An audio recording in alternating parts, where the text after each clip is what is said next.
for those of you that are new. My name's Ines. Good morning. I write kissing books, and I am writing my next Dragon Shifter Romantasy live on streaming platforms. It's Friday, which is my admin day, but I have been getting up and doing 1 to 2 25-minute sprints to draft my romantasy novel, and that includes doing this before I go and sit down and do my admin. And my admin day is always newsletters. So I write my Substack newsletter, I write my reader newsletters, and then I go and I sit down and I make sweet love to my ads. I'm gonna make sure that they're doing good, and then I work on social media. I'm a batcher. I'm a social media batcher, and so I have some batching to do for my sweet pen name, my Shanae Johnson pen name, who writes clean and wholesome military romance. It's also laundry day, and I didn't put the laundry in. Oh well, I have all day. So I got a day. I got a day ahead of me, and I'm hoping to finish by lunchtime and then treat myself to a lunch out. In about, it feels like Black Friday, doesn't it? Because Christmas was Thursday, and so most people have off today. So it feels like Black Friday, but nobody's gonna be. People might be out making returns and that kind of stuff, but nobody should be out and being mean in retail stores, right? Right? Hope not, because I'm gonna venture outside and yeah. Anyway, you opened it, and so of course that's what's happened. So when you open it, hang on, I need a. Do I have any? I need a napkin or something. Do I have tissues? I have nothing. Oh my goodness. I'm not gonna get my bullet journal wet though. Okay, sorry. Well, now this can get washed. Okay, now that can go into the laundry. Okay, today I am, hang on, let me get myself situated, get my Coffeetivity open. Coffeetivity, where are you? My morning murmur. Hang on. And pause you. Morning murmur. I'm doing a battle scene today. Those are battle scenes and sex scenes take me a minute to write, and I usually don't like to actually write all the choreography in first draft. I usually am writing like the emotions, and the motivations and the dialogue in first draft. I'm weird. But yeah, hang on. I sometimes I can't talk and type at the same time. I am looking for my manuscript. That's what I'm looking for. Everything is fine. Nobody gets scared because I have it all under control. All of it. All of it is under control. Okay. Too many windows open. That's usually the problem. The manuscript is endless. My glasses are really need a good cleaning, but I'm just gonna do a quick wipe down. Endless. Chapter 19. Okay, so today I am. Did I take any notes? I didn't even decorate this chapter. Wow, I'm so irresponsible. It's empty. I haven't even. It's not empty. It's empty. I haven't even decorated the chapter. So irresponsible. What do I have back here, real quick?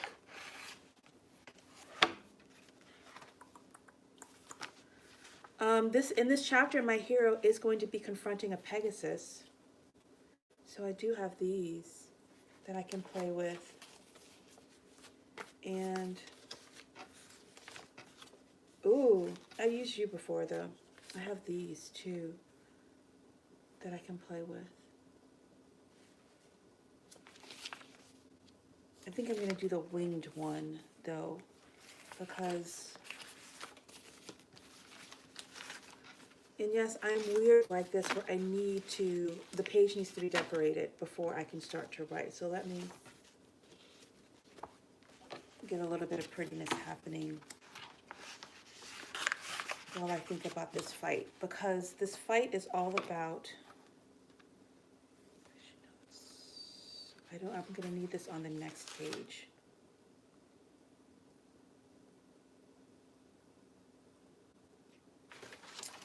just looking at the notes that I wrote to myself, and we have been doing the dragon in green, I think, the dragons chapters.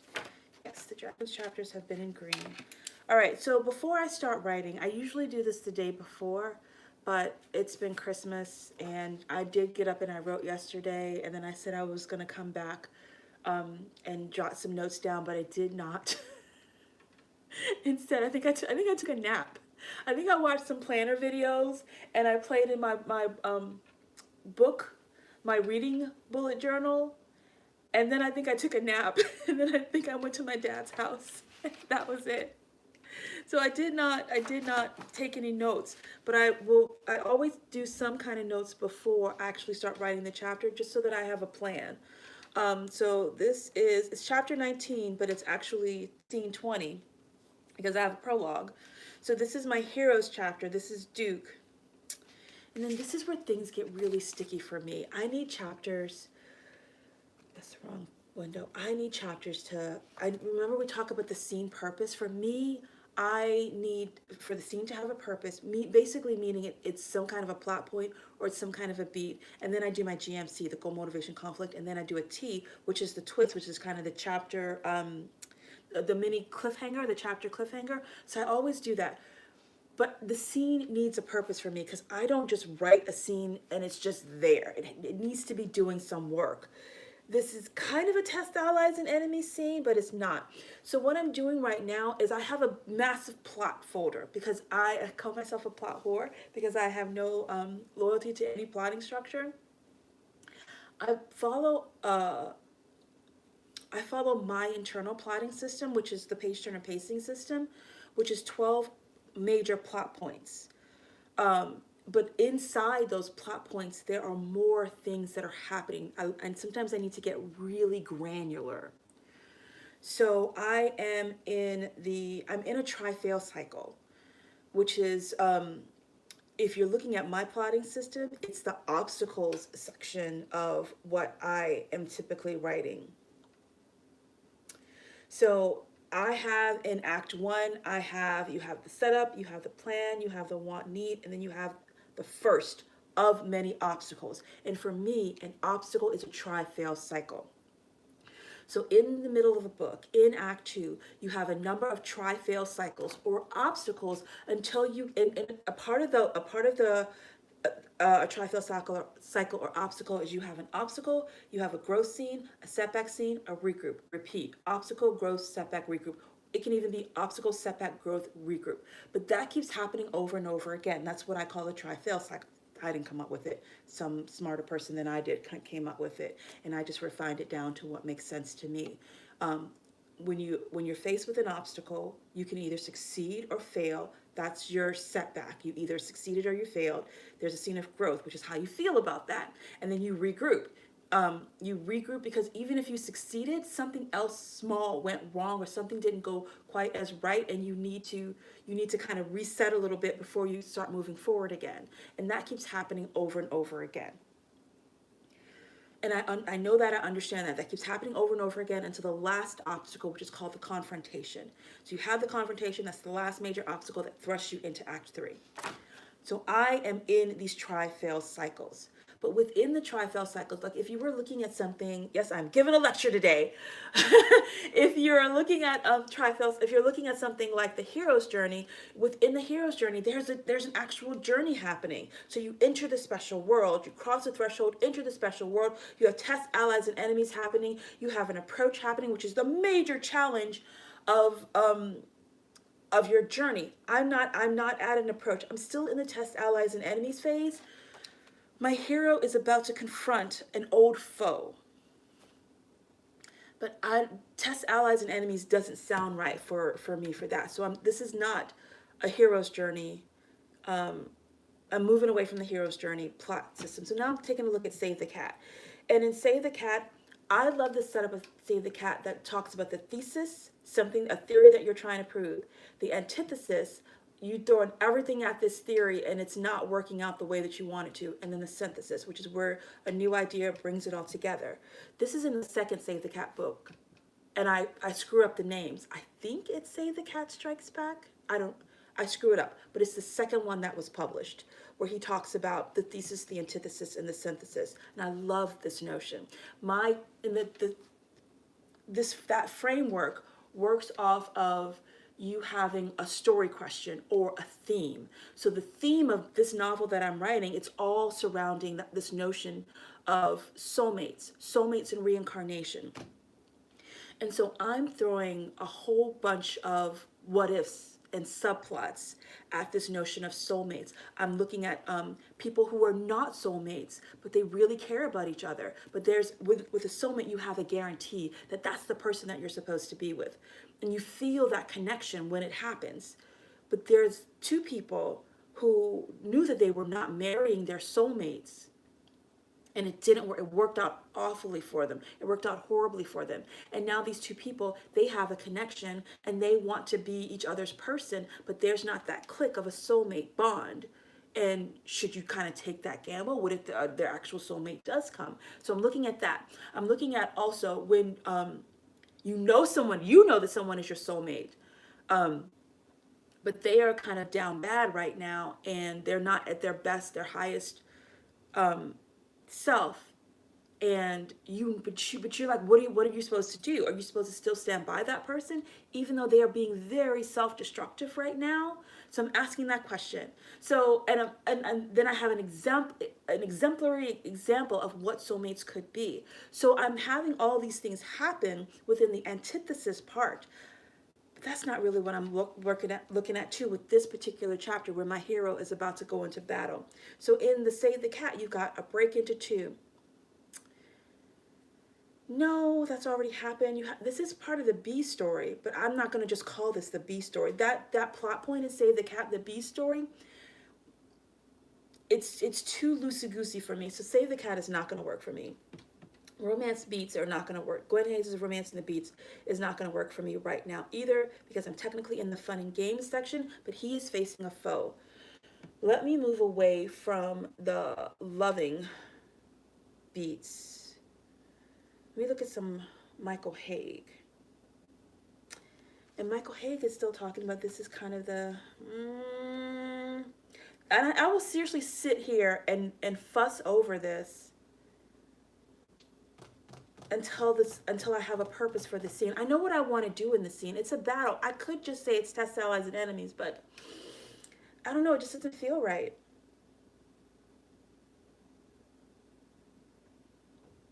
It's kind of progress. There's a 6 stages. This is Michael Haig, I believe. He has a 6-stage plotting point. It's real, unless it's really a test allies and enemies. I think you need to let go and know that this is a test allies and enemies. It's not any other part of... It's not another part of any of your subplots. It's a test allies and enemies, and I think you need to get over yourself. I will seriously sit here and fret over this, but this is really, it's technically a test allies and enemies.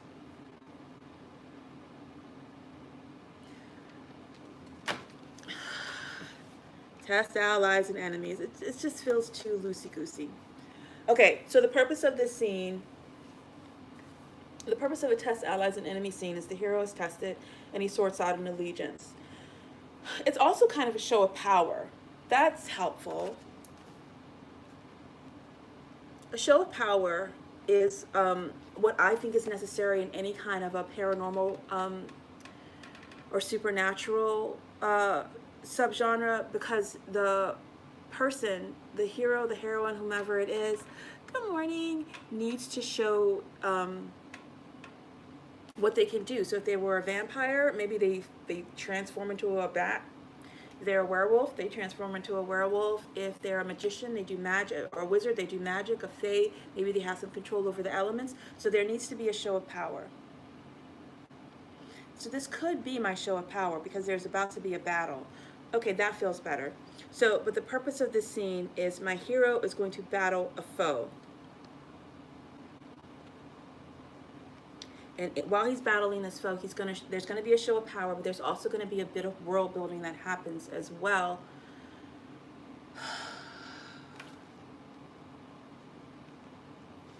world building because this is an old foe. So let me talk. This is why I come and talk to you guys. So early on in Act One, which was just a few chapters ago, um, my hero, my heroine,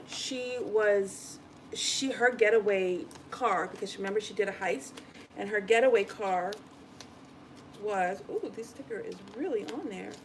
Oh my goodness, this is a very intricate sticker. I think I broke your tail. Did I break your tail? Hang on, everybody don't get scared. I kind of broke your tail. The hero got away on a Pegasus. um, Hang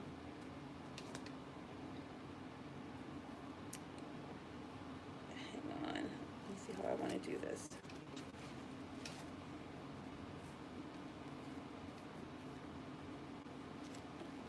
So the heroine got away on a Pegasus, but the Pegasus has been lying to the heroine. There are things that this Pegasus knows about her that she doesn't know about herself, and so the readers are about to find that out right now when this battle happens. Putting stickers down really helps my brain to kind of focus. I don't know why, but it's something that I figured out about myself, so I just go with it. And it really just unlocks some things in my head. Um, so this Pegasus is so my heroine has found out that the hero Duke, he is going around killing off the beasts created by this goddess. My heroine believes that Duke also imprisoned this goddess. It's based off of a myth from the Enuma Elish, where the goddess Tiamat, one of the gods who created all of creativity, of creation, it's kind of, you notice how a lot of myths are very similar. So you have the Greek pantheon where the what was it, Rhea and Kronos, they formed the world, and then they formed the gods, and then the gods got on Kronos' nerves, and he started to eat them. And then Rhea, I think it was Rhea, and when Zeus was born, and Kronos was like, give up, I'm hungry, she wrapped a stone in swaddling cloth, and she fed that to Kronos. The Enuma Elish has a similar one, but this time it's Tiamat and Apsu. They created the world, and then they created demigods. And these demigods got on, they were so loud that they started to get on Apsu's nerves. And he's like, I'm going to kill them. And Tiamat's like, no, no, no, be patient. But then the demigods found out about this, and they conspired and killed Apsu, which then pissed Tiamat off. And then she created these monsters to come and destroy, and she created these monsters to destroy the demigods. But the tale goes that Marduk rose up and defeated her. And so in this book, I'm playing off of that myth. And my heroine believes that Marduk, well, I'm just calling Duke because Duke, we like Dukes, that she believes that he imprisoned Tiamat, because this is a world of reincarnation. Nothing truly dies.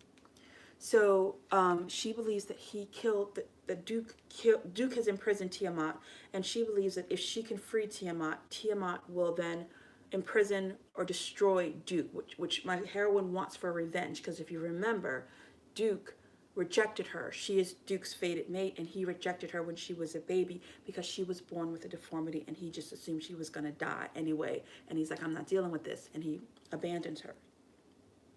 So she's on this whole revenge kick. All that to say that the Pegasus, this guy, is one of Tiamat's creations, and Duke has been going around and offing these creations. And so my heroine was using the Pegasus as her getaway, because she still does have this deformity that she can't like run really fast or anything like that. So she had been using the Pegasus as a getaway. So the Pegasus knows who she is. She doesn't know who the Pegasus is. And in this chapter, when the Pegasus and Duke are fighting, the audience, the readers, are going to learn more. and I want them to constantly see, because I likened it to a game of telephone where readers will, excuse me, humans will tell tales, and they constantly get the tales wrong, because it's like a game of telephone. Somebody says something, then somebody changes one thing, and then changes one thing, or like based on their interpretation. And the gods are just kind of laughing, because they're like, that's not what happened. But okay, and they don't even bother to correct humans. They're like, either you remember, because again, this is all about reincarnation. So they're like, either you remember what's happening, or you'll figure it out if you live long enough that you're wrong and this is actually what happened. So I'm trying to let the readers understand that before my heroine does. Good morning. Thank you so much. Thank you for reading my breakdowns, Christine. Christina? Sorry, I'm looking from a little farther away. So that's what I need to have happen. So that's what the purpose of this scene is. It's going to be a battle, and it's also going to be some world building. So Duke's goal is to kill, to unalive the Pegasus. His motivation is because his motivation is a little fuzzy for me right now, because I'm still trying to figure out. I know he wants godhood, and he believes Tiamat is the one that can give that to him, because he didn't imprison Tiamat. She's just like, peace, I'm out. I'm tired of this. I'm going to sleep. So he is trying to get her attention. He is trying to wake her up. So is he really killing these beasts?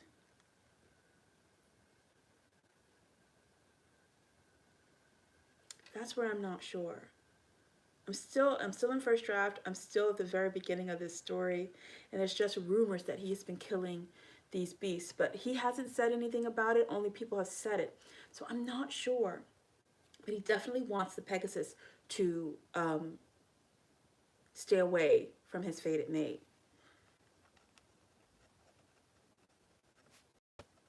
So this helps me with things like dialogue, and in addition to motivation, it helps me to know, like, this is what the hero wants him to do. You need to stay away from her. She is not yours. But at the same time, he's like, I've cast her aside. I'm not sure what the conflict is yet, and I'm not sure what the twist is going to be just yet. Let's leave this pen out. Hang on, a couple more stars, because I need them. There's butterflies on here. These stickers are done by Ikigai Papier. I love this designer, Ikigai Papier, but she does these bows, and I'm like, I don't know what to do with a bow. It's kind of not my thing, but I love her stickers. So anyway, let's 25 minutes.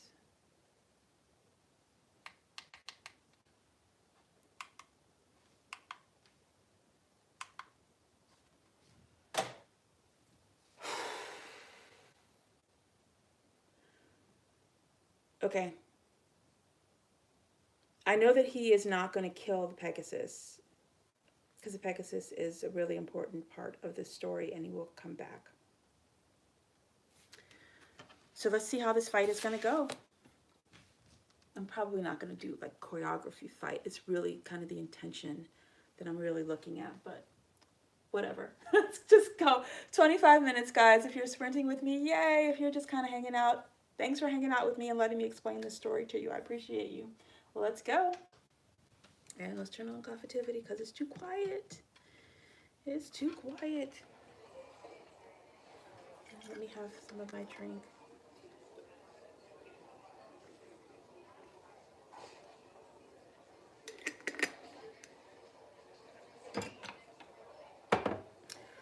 Okay. Words. We're gonna get words. You can close up your plotting folder. I'm not there yet, so that doesn't matter. So yeah, I think that is right, to have all these test allies and enemies happening. Let me look at this. So I broke into two: test allies and enemies, mentor, test allies and enemies, test allies and enemies. What is this? this is kind of a point of no return. That was yesterday's chapter. What did I call? I called it test allies and enemies, but it's kind of a point of no return. Okay. See, it makes me feel so much better when they're labeled like this. Anyway, this is another test allies and enemies, and it's also a show of power. Just makes me feel better when a chapter has a purpose and it's just not sitting there. Anyway, it's a little quirk of mine. Let's get into this fight. They're gonna fight, fight, fight.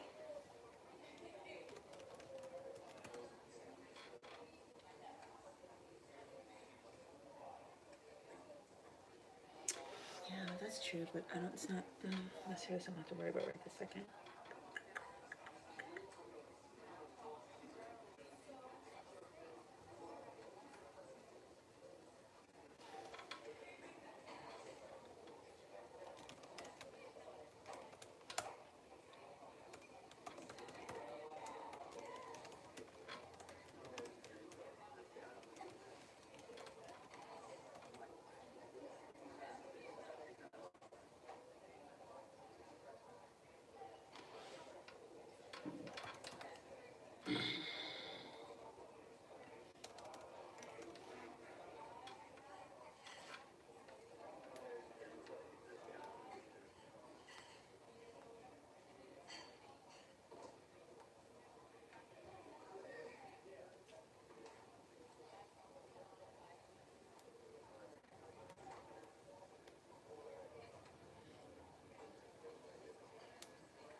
Well, I never remember this on my own.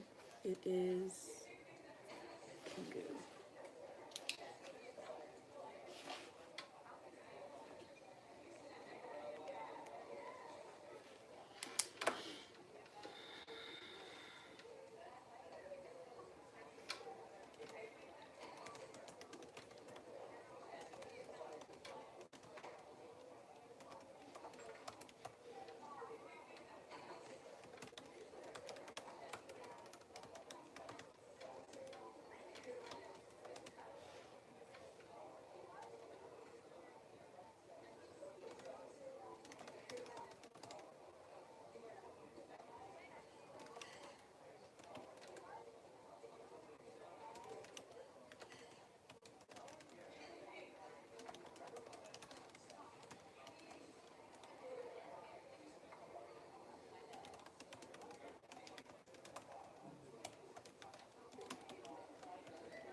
Um, no, right?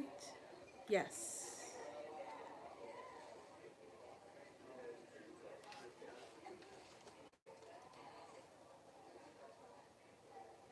I might have to take that out. I'm not sure. I don't know if it matters.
I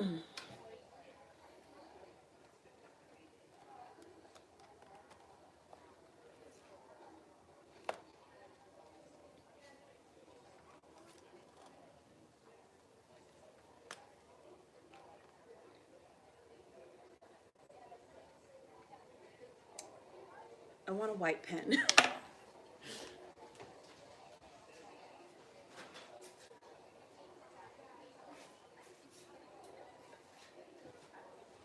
I can be really weird about pens too.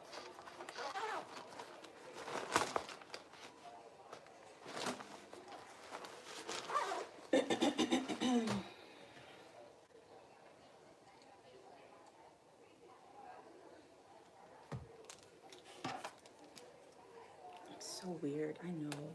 Why are you guys even listening to me?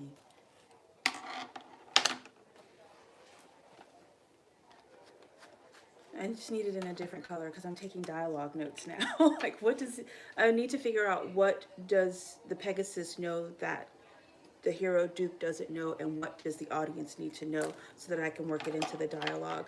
And I just want to also just check which one of these are writing really nicely. You write much smoother. Oh, this is tight. Tight. What about you? Okay, I'll make a decision between the two of you. Okay, dialogue. What do they need to, what does he need to know?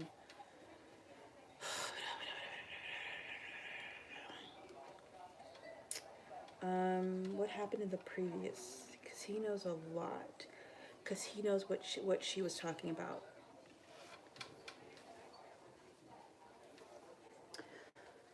So I kind of want to see how this one writes. Because this one felt really smooth. Um,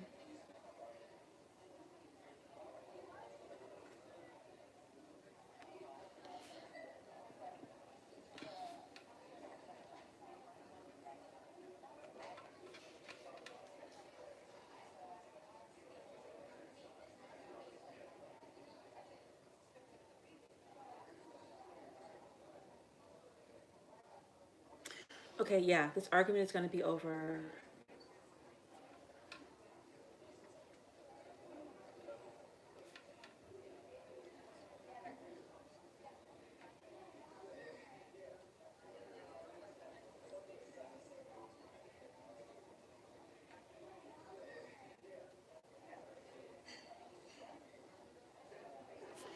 Okay, hang on, everybody.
Okay.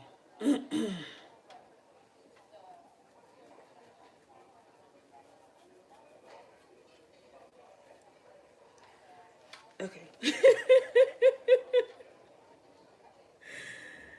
Uh, writing is fun. Writing is so much fun. Yeah, everything's good. I'm just not sure how to launch into this discussion. The characters are in the midst of fighting and also talking, and I just yeah.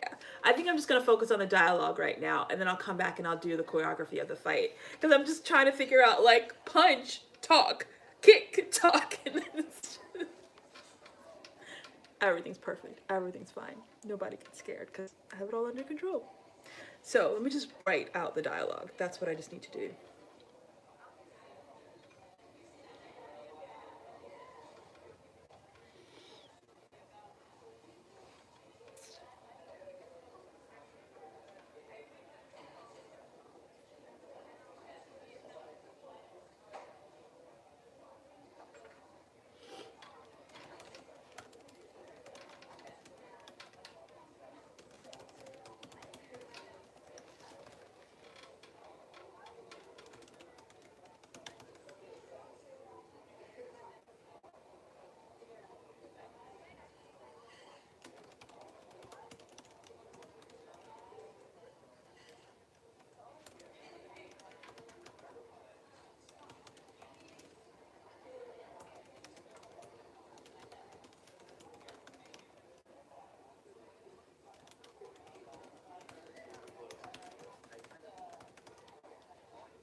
It's okay to write crappy dialogue in first draft.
Mm, yeah, but it's okay. Mm.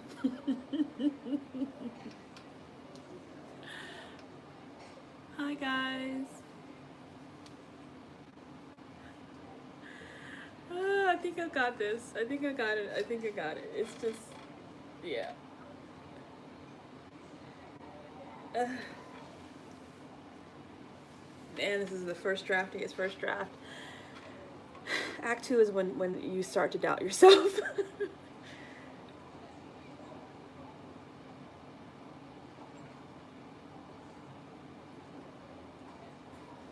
um.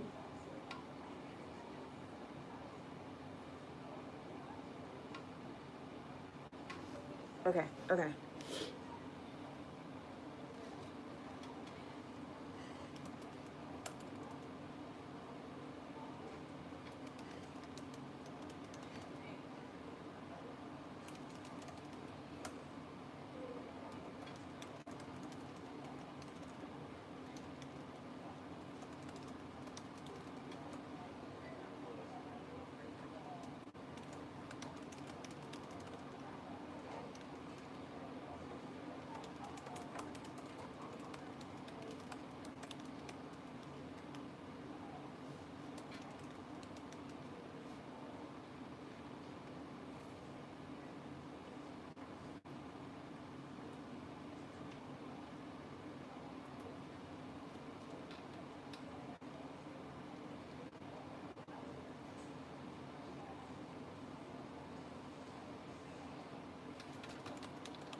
It kind of does what I want it to do. Are we done? Oh, I think I'm done. It's a messy chapter. But I think it did what I needed it to do. Especially as I'm still figuring out some things.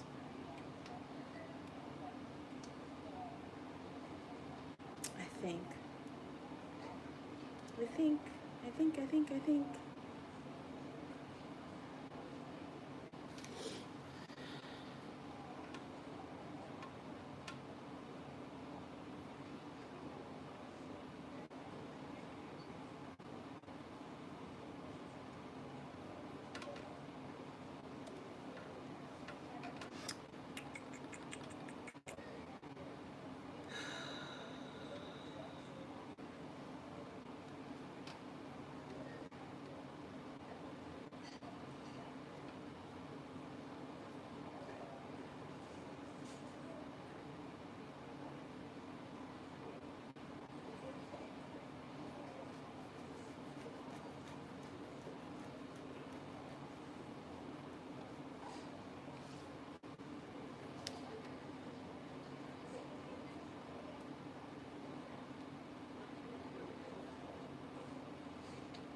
It does what I needed to do.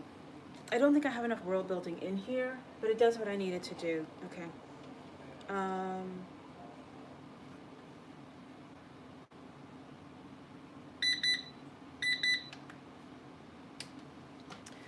for those of you that are curious, like first draft words, that I got like 1,178 words in that 25 minutes.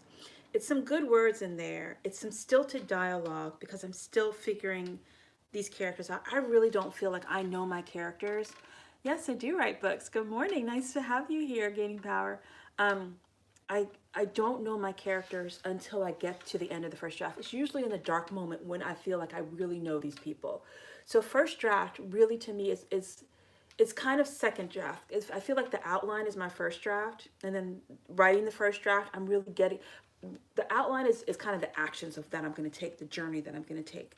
The second draft is actually going through with that and getting to know the characters. And then in the third draft is when it really starts to sing for me. And the dialogue isn't so stilted. They're not saying exactly what they mean. I can play with subtext in the third draft, which is technically my second draft. I'm not mad at this. I'm not mad at this. I'm going to go back to my heroine tomorrow. I will be here tomorrow. Tomorrow's Saturday. I'm doing purple, I mean, for my heroine. Okay, so I'm going to start the first tri-fail cycle here. Or is this going to be across? It's technically the first tri-fail cycle, but it's kind of across the threshold into the first tri-fail cycle. So this is going to be Bennu, and I'm going to call it TFC1. And this is kind of like the plan or crossing the threshold because she has to get there. And the whole thing was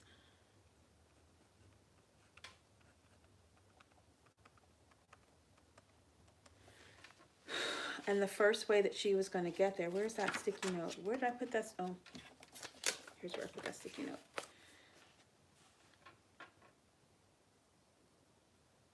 Where are they going? I forget. Where are my tri-fail cycles? They are going. Oh, I did all this. Look at me. See, I will write things down that I'm supposed to do, and then I don't look at them again, and my brain just knows to do them. I love my brain. My brain is the best brain. So I did that. I did that. I did that. Look at me. I'm not sure if that's going to hold true. I have this whole subplot of him killing Tiamat's beast, which is part of the myth, but I'm not sure if that's working. I really just haven't done anything with it. I'm going to keep moving through as though that is what he is doing.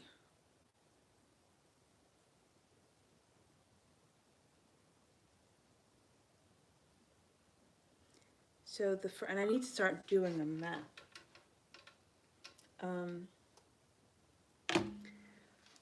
But he is going to the first. TFC1 is Inky and Shar.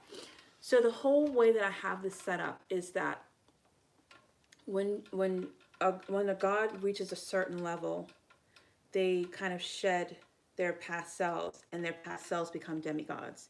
And these demigods can also then rise up to godhood and also shed themselves and become new gods. And so what Marduk, my hero, is trying to do, he is trying to ascend into, he's an endless god right now. He can constantly be reborn. He wants to be eternal and pretty much undying. And that's his goal.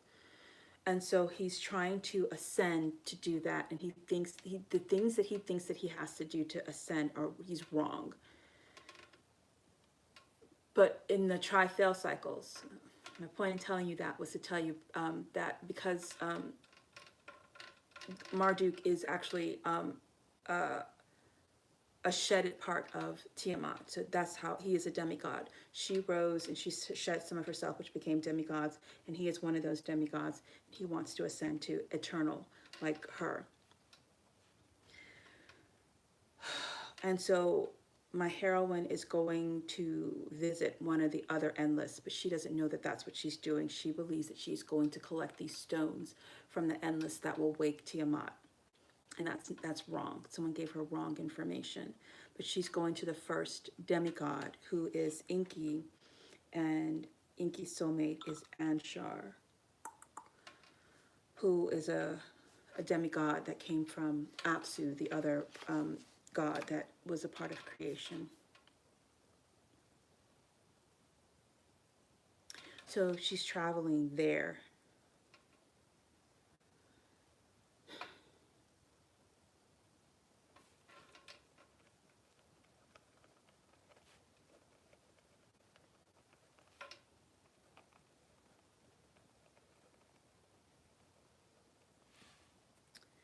And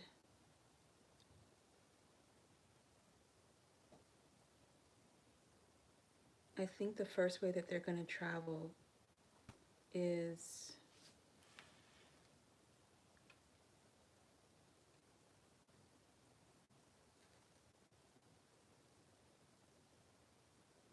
I think they're going to travel by the caravan of the forgotten. Maybe. I'm gonna decide on that later because I might change my mind. I need them to get out of the town, out of the kingdom, in a way where the king, who is after them right now, won't be able to find them.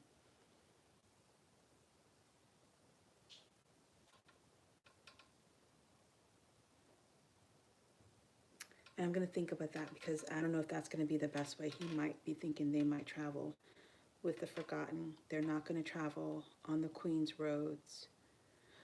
I was thinking they could potentially travel with some other.